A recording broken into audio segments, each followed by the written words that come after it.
మొత్తానికి లహరి బిడ్డను తీసుకొచ్చి దీనికి ఇచ్చేసిందన్నమాట. ఎందుకు బరక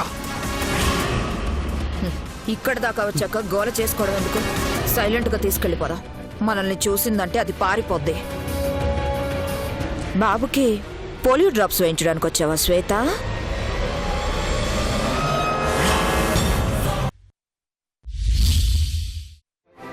నీ మంచితనం గురించి తెలుసుకున్న తర్వాత నా కొడుకుని పెళ్లి చేసుకోమని నీ వెంట పడింది నేనే, నీ చేతులు పట్టుకుని బ్రతిలాడింది నేనే. కానీ ఇప్పుడు నీ కాళ్ళు పట్టుకుని ప్రాధాయపడతాను. నా కొడుకు ప్రాణాలు నీ చేతుల్లోనే ఉన్నాయి, వదిలేయమ్మా. ఆంటీ ఏంటిది? ఇంతకంటే నాకు వేరే దారి లేదమ్మా.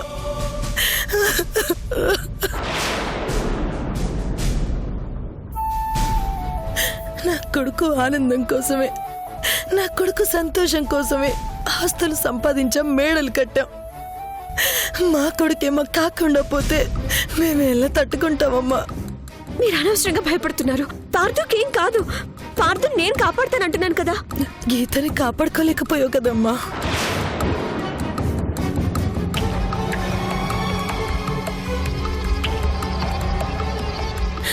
ఒకప్పుడు నా కొడుకుని కాపాడింది నువ్వే, కానీ అన్ని రోజులు మనమే కావు కదమ్మా.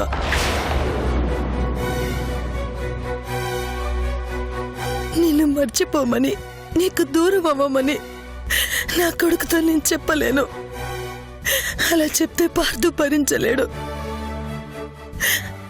అందుకే వాళ్ళని దూరం చేయాల్సింది నువ్వే.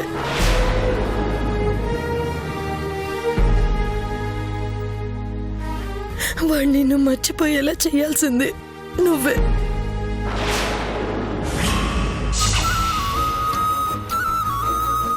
వాడు నిన్ను చూడకూడదు, నీ వైపు రాకూడదు, చివరికి నీ గురించి ఆలోచించకూడదు. అంత దూరం అయిపోవాలి. అలా అయితేనే వాడు బ్రతుకుతాడు, నాకు దక్కుతాడు.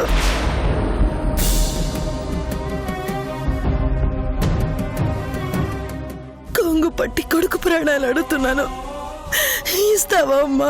మీ కన్ను పెట్టే ప్రాణాలను మీకు ఇవ్వటానికి నేనెవరినా ఆంటీ? పార్థు అంటే నాకు ప్రాణం. కానీ మీకోసం, ఒక తల్లి కోసం పార్థుని మర్చిపోతాను.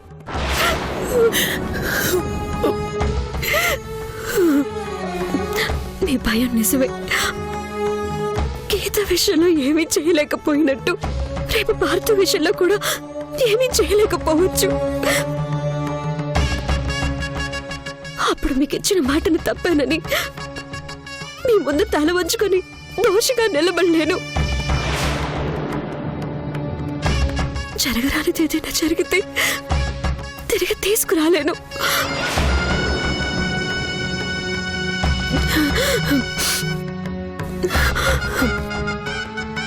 పార్థుని మర్చిపోతాను.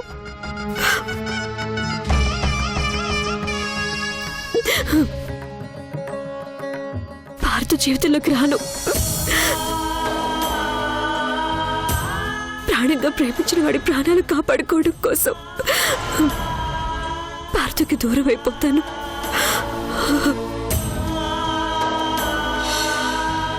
మనసు ముక్కలైపోయినా, గుండె పగిలిపోయినా పార్థు జోలికి మాత్రం రాను.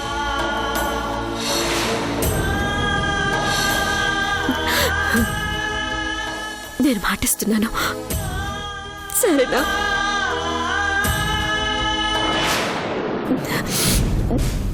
మీరు ధైర్యంగా ఉండండి ఆంటీ. పార్థుకేం కాదు. నువ్వు దూరం చేసుకుంటున్నావని సంతోషంతో వెళ్ళట్లేదమ్మా. నీకు దూరం అయితే నా పార్థు బ్రతుకుతాడనే స్వార్థంతో వెళ్తున్నాను. నీకు భరించలేనంత బాధని మిగిల్చి వెళ్తున్నాను. నన్ను క్షమించమ్మా.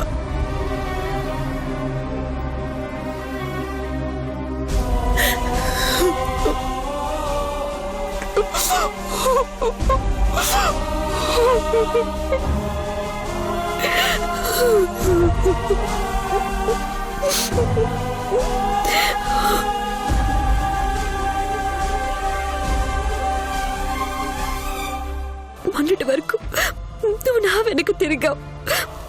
ఇప్పుడు నా మనసు నీ వైపు తిరిగింది. కానీ నా ఇష్టాన్ని, నా ప్రేమని చంపుకోమని ఆ దేవుడు మీ అమ్మని పంపించాడు. నీకోసం, నీ క్షేమం కోసం నేనేమైనా చేస్తాను. నన్ను క్షమించు పార్దు, నన్ను క్షమించు.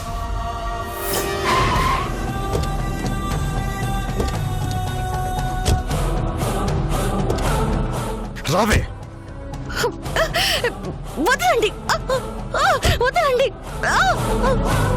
వదలండి. అంత స్కెచ్ చేసి నిన్ను పట్టుకుంది సింపుల్ గా నిన్ను వదిలేయడానికి కాదే. అక్క వీడి లాక్క ఇవ్వవే వాణ్ణి. నేనివ్వను, నా బాబునివ్వను. బాబు నువ్వు రా.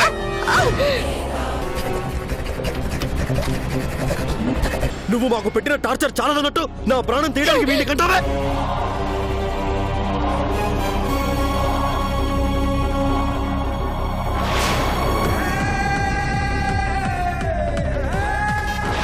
నా చావు అతని చేతి గీతలో పెట్టుకుని మరి పుట్టాడు వీడు. మామూలుడు కాదు వీడు.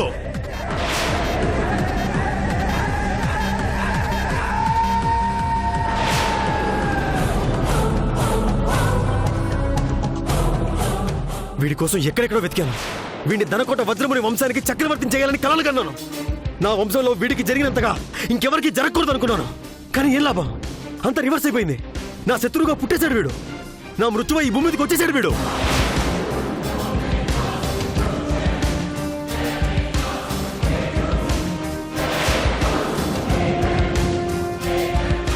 వీడే నా ప్రాణగండం అని తెలిసినప్పటి నుంచి నాకు మనశాంతి లేకుండా పోయింది. ఎప్పుడు వీడి వల్ల నా చావు నేను చూసుకోవాల్సి వస్తుందని క్షణ క్షణం భయపడుతూ చస్తున్నాను. నువ్వు నా కొడుకు చేతుల్లోనే చస్తావురా.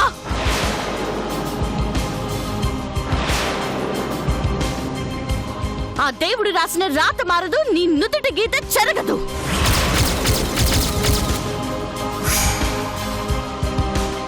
ఎన్నో రోజుల నుంచి నీ చావు కోసమే ఎదురు చూస్తున్నాను.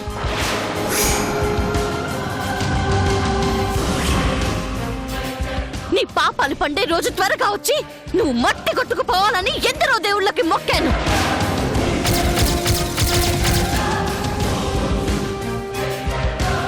నిన్ను నేను చంపలేకపోయినా, నా భర్త చంపలేకపోయినా, నీ చేతిలో బలైన వాళ్ళు చంపలేకపోయినా నా కొడుకు చంపుతాడ్రా.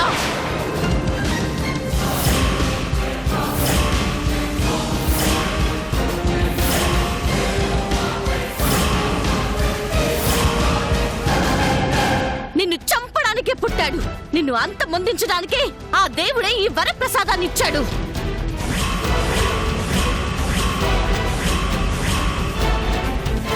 క్షణాలు లెక్క పెట్టుకోరా.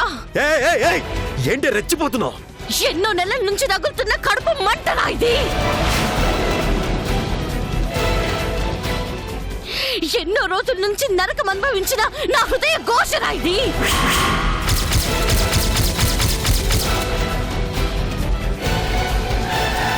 నీ చావు కళ్ళారా చూడాలని ఎదురు చూస్తున్నా నా మనసు పడే ఆవేదనరా ఇది.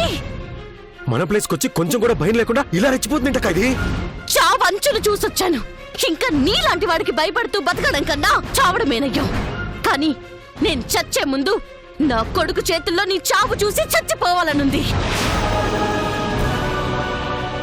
రేయ్, నువ్వు నీ కుటుంబం నా కుటుంబానికి చేసింది చిన్న అన్యాయం కాదురా. ఆ దేవుడు మీలాంటి వాళ్ళని ఇంకా ఎందుకు బతికిస్తున్నాడో తెలియదు, కానీ ఈ పాటికే మీరందరూ కుక్క చావు చచ్చుండాలి. నా ఊరొచ్చి నా ఇంటికొచ్చి మా సత్యపండుని చంపి నన్ను ఎత్తుకుపోతావురా.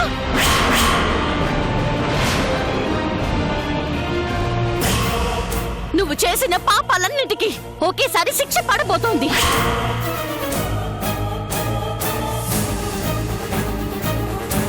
లహరి నా కొడుకు ఏ ముహూర్తాన కన్నయ్య అని పేరు పెట్టిందో, కానీ కంసుని చంపడానికి కృష్ణుడు పుట్టినట్టే నిన్ను చంపడానికి నా కన్నయ్య పుట్టాడు.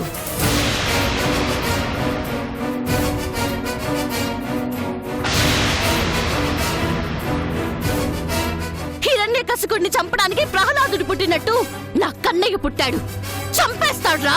నీ కొడుకు చంపేస్తుంటే చూస్తూ కూర్చుంటారు మరి.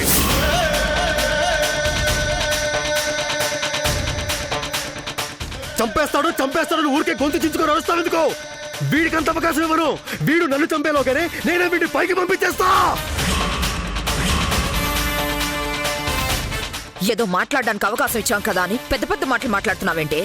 నా తమ్ముడు చావడం కల్లారా చూడాలనుందన్నావు కదా, అది జరగదు. కానీ నీ కొడుకు నీ కళ్ళ ముందే నీకు దూరం అయిపోతాడు, చూసి సంతోషించు. నీ కొడుకు మృత్యువుని పిలుస్తాను చూడు. రేయ్ భైరవా!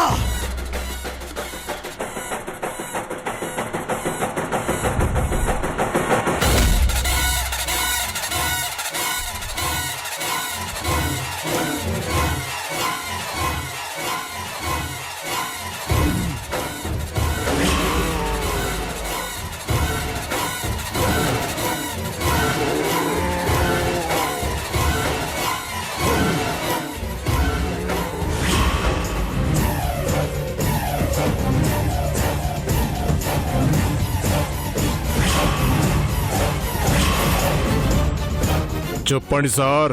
వీడు భూమి మీద ఉంటే నాకు నెక్స్ట్ బర్త్డే ఉండదు, కాబట్టి వీడు ఉండకూడదు.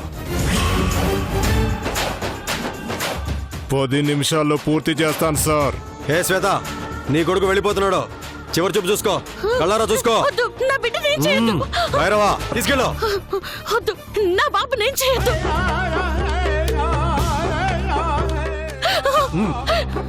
ప్రహ్లాదుడు, కంసుడు, కృష్ణుడు అంటే ఏవేవో మాట్లాడావు కదా. ఇప్పుడు నీ కళ్ళ ముందే నీ బిడ్డకు పట్టబోయే గదేంటో చూడు.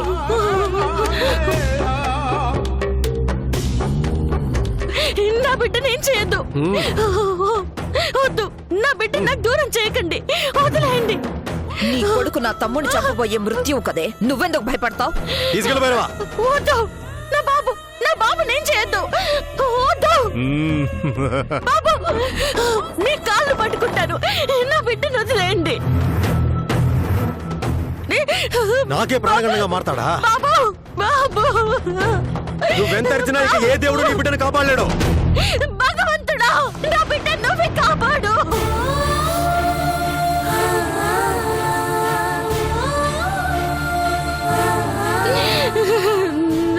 బాబు బాబు బాబు. గాయత్రి, కాఫీ అడిగి ఎంతసేపు అయింది? త్వరగా తీసుకురా.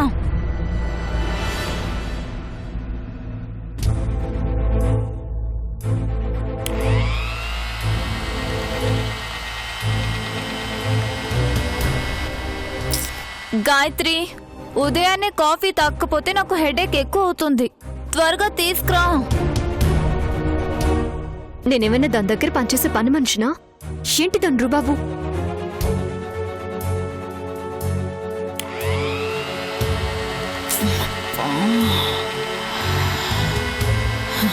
కాఫీ ఇవ్వడం లేదు, కనీసం టీవీ కూడా ప్రశాంతంగా చూడనివ్వా?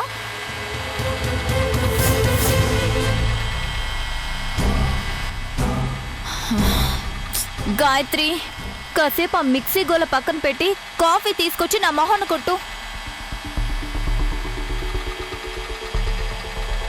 కనీసం ఆవు అంటూ రెస్పాన్స్ కూడా లేదు. ఏమైంది దీనికి? గాయత్రి,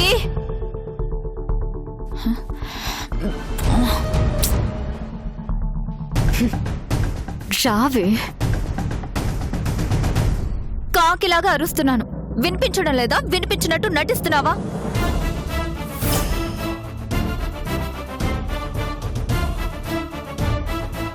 కాఫీ అడిగి ఎంతసేపు అయింది?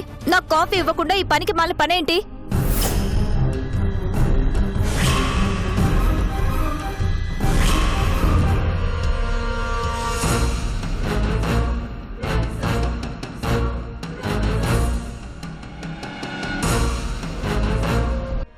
ఏంటి చీర నడుముకి దోపావు, పళ్ళు కొరుకుతున్నావు, చేతులు బిగుస్తున్నావు? ఏంటి విషయం?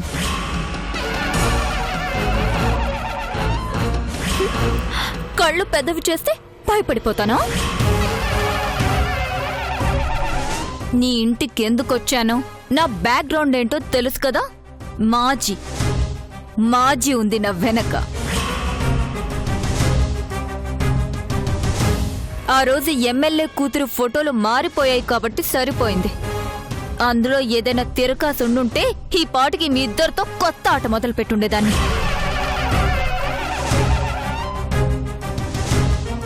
లక్కీగా బయటపడ్డా. అంత మాత్రాన తప్పించుకున్నట్టు కాదు. ఏదో ఒక రోజున మీ వీక్నెస్ దొరకకుండా పోదు, అప్పుడుంటుంది మజా. చూసింది చాలు, తొందరగా కాఫీ పట్రా.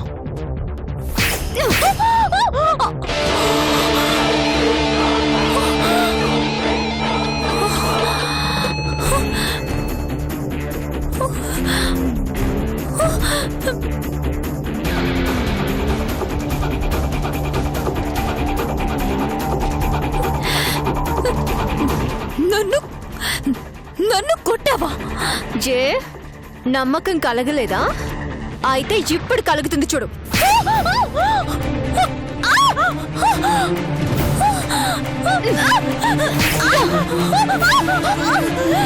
లేవే, లే.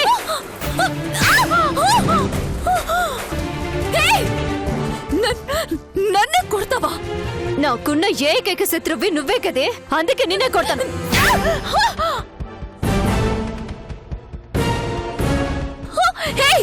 ఏంటిది? ఇదైనా నిజం అనుకుంటున్నావా లేక కళ్ళనుకుంటున్నావా? నన్ను కొట్టడానికి ఎంత ధైర్యం వచ్చిందే నీకు? లేకపోతే ఇంకెన్ని రోజులు నీ టార్చర్ భరించాలి నేను? అసలు ఎందుకు భరించాలి? ఎవరితోవే నువ్వు? చంపేస్తాను. నువ్వు నా అక్కవా, చెల్లివా, వదినవా, ఆడపడుచువా? నాకేమవుతావే? అయినా నా మీద నీ అజమాయిషి అంటే? నీకు టీలు, కాఫీలు, లంచ్లు, డిన్నర్లు నేనెందుకు చేయాలి? నేనేమైనా నీ వంట మనిషినా? నీకు సేవలు చేయడానికి నీ ఇంటి పని మనిషినా? నువ్వు నా ఇంట్లో ఏ అధికారంతో ఉన్నావే? ఏం హక్కుందే నీకు? అసలు నేను నిన్ను ఎందుకు భరించాలో ఒక్క కారణం చెప్పు. నీ కిరణ్ కి ఇంకా గతం గుర్తుకు రాలేదు కాబట్టి నువ్వు నన్ను భరించక తప్పదు. ఓసి పిచ్చిదానా, ఇంకా ఆ ఆయుధాన్ని పట్టుకొని కలలు కంటున్నావా?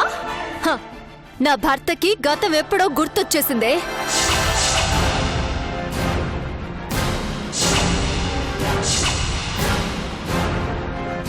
గుర్తొచ్చింది కాబట్టే మేమిద్దరం ఒకటయ్యాం.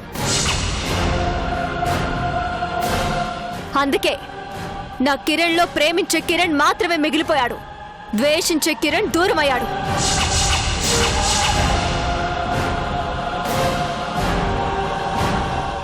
ఈ పాటికి ఈ విషయం కనిపెట్టేశావనుకున్నాను. కనిపెట్టలేదా?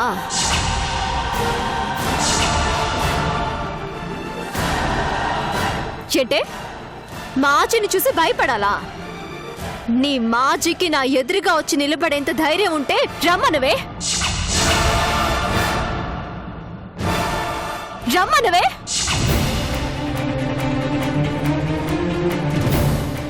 అయిపోయింది. ఈ ఇంట్లో నువ్వుండే టైం అయిపోయింది. ఇన్ని రోజులు మమ్మల్ని టార్చర్ పెట్టింది చాలు, బయలుదేరవే. హే గాయత్రి, చాలా ఎక్కువ చేస్తున్నావు.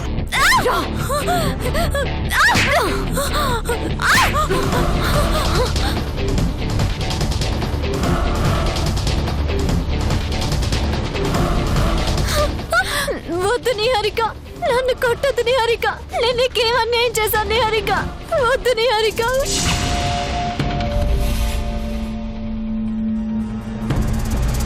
వద్దు నిహారిక, కొట్టొద్దు. నేనేం చేశాను నిహారిక?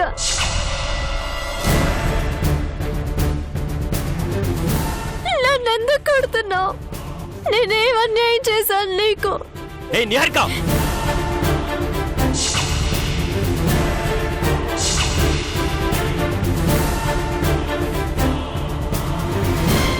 10 రోజుల్లో అనగా వచ్చే 26వ తేదీన దివ్యమైన ముహూర్తం ఉంది.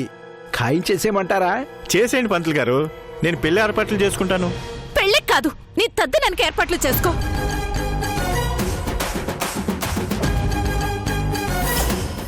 నేను చెప్పేది ఏమైంది?